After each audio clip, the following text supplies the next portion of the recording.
Planning to pursue PhD but you are worried about कि research proposal कैसे लिखें। Research proposal एक blueprint है जो आपका रिसर्च टॉपिक, मेथोडोलॉजी और उसके आउटकम को डिस्क्राइब करता है। वो लिखना कैसे है, क्या सही तरीका है और किस तरीके से आप एक अवार्ड विनिंग और पावरफुल रिसर्च प्रपोजल लिख सकते हो। आज की इस वीडियो में हम डिस्कस करेंगे ये सारे कुछ पॉइंट्स और by the end of this video आप मास्टर हो जाओगे एक powerful yet compelling research proposal लिखने के लिए।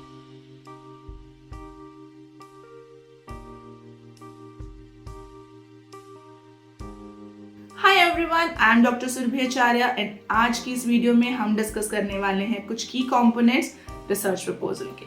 सबसे पहले हम बात करते हैं कि रिसर्च प्रपोजल होता क्या है। रिसर्च प्रपोजल एक तरीके का ब्लूप्रिंट है जो आपकी रिसर्च के टॉपिक, मेथोडोलॉजी और आउटकम को डिस्क्राइब करता है। यूनिवर्सिटीज इवैल्यूएट करती है कि इससे आपका जो टॉपिक है वो फिजिबल है, रिसर्चेबल है या नहीं है, और इसी रिसर्च प्रपोजल के बेसिस पर आपको फंडिंग और स्कॉलरशिप्स भी मिल सकती हैं। सो है ना ये बहुत ज्यादा इंपॉर्टेंट डॉक्यूमेंट।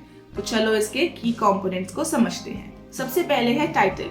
एक कैची और इम्पैक्टफुल टाइटल आपके रिसर्च प्रपोजल के लिए बहुत ज्यादा जरूरी है। इसके बाद सेकंड पॉइंट है इंट्रोडक्शन।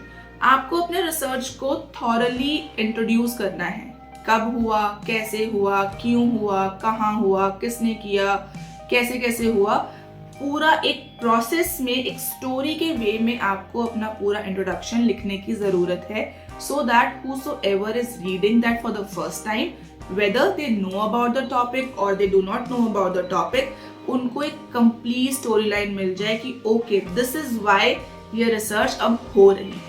So, इसके लिए इंट्रोडक्शन बहुत ही ज्यादा इंपॉर्टेंट पार्ट है। थर्ड, रिसर्च गैप और लिटरेचर रिव्यू लिखना।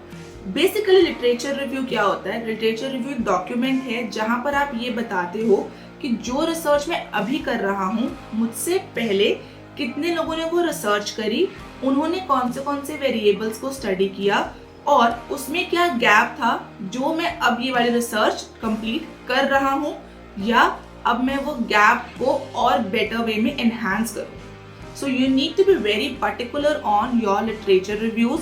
You need to be very careful while choosing your literature review, because उस लिटरेचर रिव्यू के बेसिस पे गैप्स आते हैं और उन गैप के बेसिस पर आते हैं आपके ऑब्जेक्टिव्स। देन आते हैं आपके रिसर्च क्वेश्चंस और ऑब्जेक्टिव।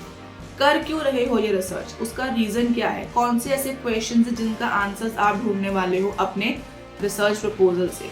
तो ये सब चीजें आपको केयरफुली ड्राफ्ट करनी है, और ये केयरफुली ड्राफ्ट कब होगी? When you read a lot. PhD का सिर्फ और सिर्फ एक ही मूल मंत्र है, जितना ज्यादा पढ़ोगे उतनी बेटर आपकी रिसर्च होगी। So if you want to be among top scholars, read a lot. Then the fifth point is methodology. आप अपनी रिसर्च कंडक्ट कैसे करोगे? पॉपुलेशन, सैम्पल साइज, कौन से रिसर्च मेथड्स आप यूज करोगे, सर्वेज, क्वेश्चंस, कौन सी टेक्निक्स आप यूज करोगे, रिजल्ट्स कैसे आएंगे, कौन सा सॉफ्टवेयर आप यूज करोगे, ये सारी चीजें आती हैं आपके मेथोडोलॉजी सेक्शन में।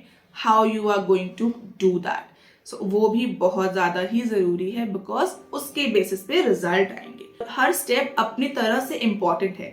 इंट्रोडक्शन ठीक से नहीं लिखी, लिटरेचर रिव्यू नहीं आएगा। लिटरेचर रिव्यू ठीक से नहीं लिखा तो आपके रिसर्च क्वेश्चंस नहीं बनेंगे, रिसर्च गैप नहीं बनेगा। ठीक है, वो सब कुछ नहीं हुआ तो मेथोडोलॉजी में प्रॉब्लम आ जाएगी। So you need to carefully draft each and every process in order to get a good and 100% powerful research proposal. इसके बाद नेक्स्ट स्टेप आता है एक्सपेक्टेड आउटकम एंड कंट्रीब्यूशन।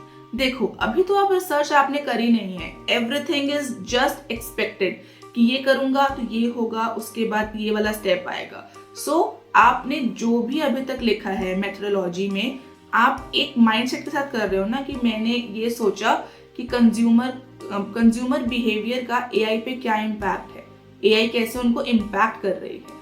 तो थोड़ा बहुत आइडिया तो आपको लग ही जाएगा। उस बेसिस पर आपको अपना आउटकम भी लिखना है कि आफ्टर कंप्लीटिंग माय रिसर्च ये मेरा आउटकम आएगा।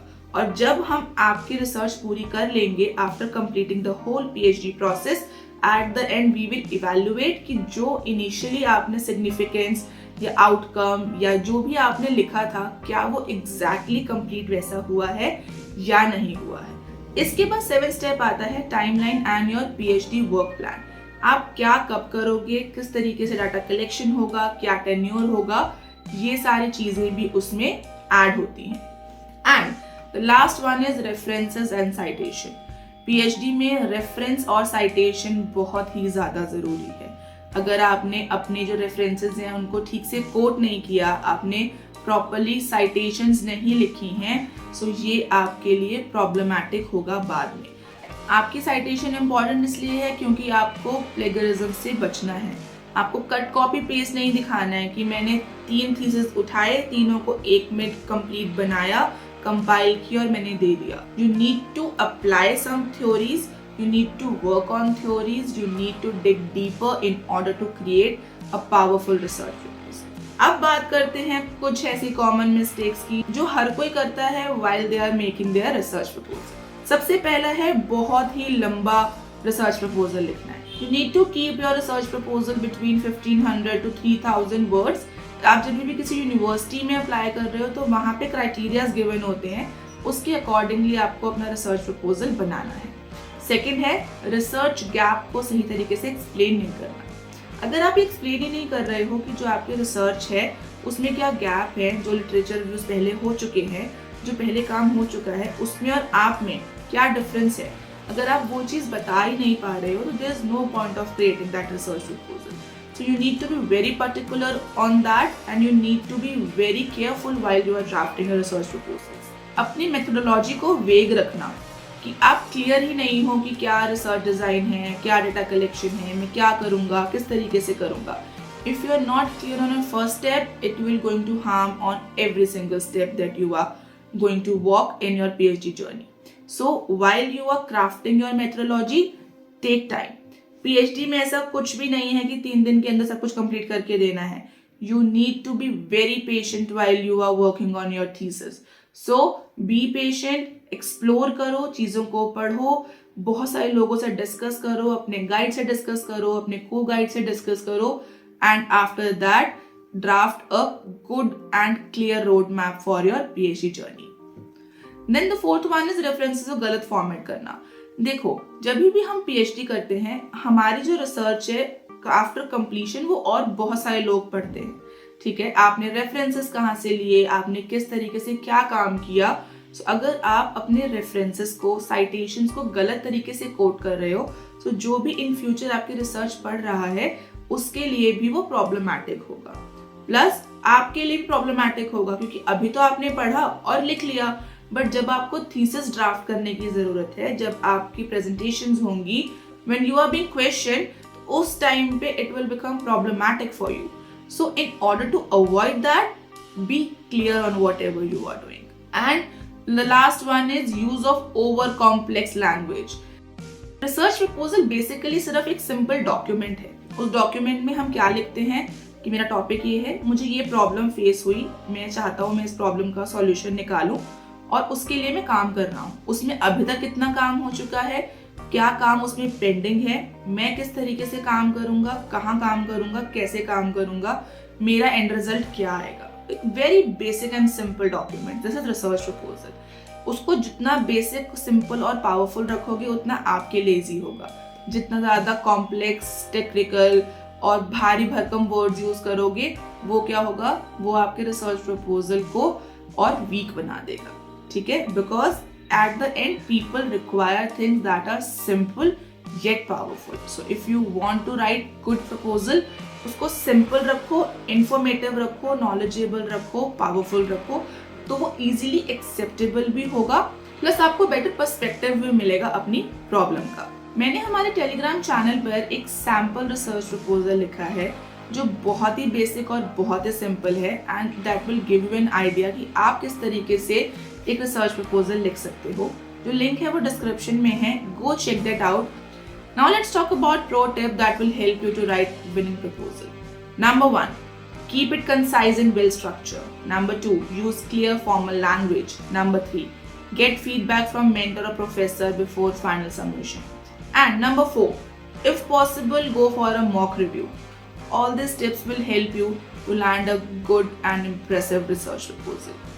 ये सारी चीज़ें करने के बाद भी इफ़ यू फील लाइक कि आपका रिसर्च प्रपोजल अच्छा नहीं बना, या फिर आपको लगता है रिजेक्ट हो जाएगा या फिर रिजेक्ट हो गया है, तो उसके लिए क्या करना है, how to handle rejection in your research proposal. Common reasons होते हैं रिजेक्शन के, रिसर्च गैप क्लियर नहीं होना, प्रपोजल का मेथोडोलॉजी वेग होना, या फिर पुअर साइटेशन या प्लेगरिज्म का इशू। इसको इम्प्रूव कैसे करना है, मेंटर या फिर प्रोफेसर से फीडबैक लें, उनको एक बार ज़रूर दिखाओ। सेकेंडली, रिवाइज करो और मेथोडोलॉजी को जितना क्लीन, सिंपल और क्लियर रखोगे उतना बेटर है।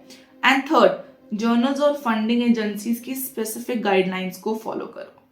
ये कुछ ऐसी टिप्स हैं जो आपको हेल्प करेंगी ताकि आपका रिसर्च प्रपोजल रिजेक्ट ना हो, और इन एनी केस रिजेक्ट हो गया है तो सेकेंड टाइम आप उसको और बेटर तरीके से बनाओ। And remember, rejection is not failure. Improve, reapply, keep pushing forward. All the best. एक well written research proposal PhD का foundation stone होता है. So take your time, follow these instructions and make sure आपका research proposal compelling and powerful हो.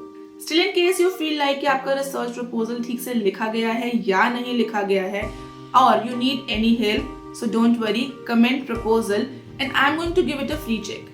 And for more such videos, don't forget to hit the bell icon and subscribe to the channel. I'll be meeting you soon in the next video. Till then, take care. Bye-bye.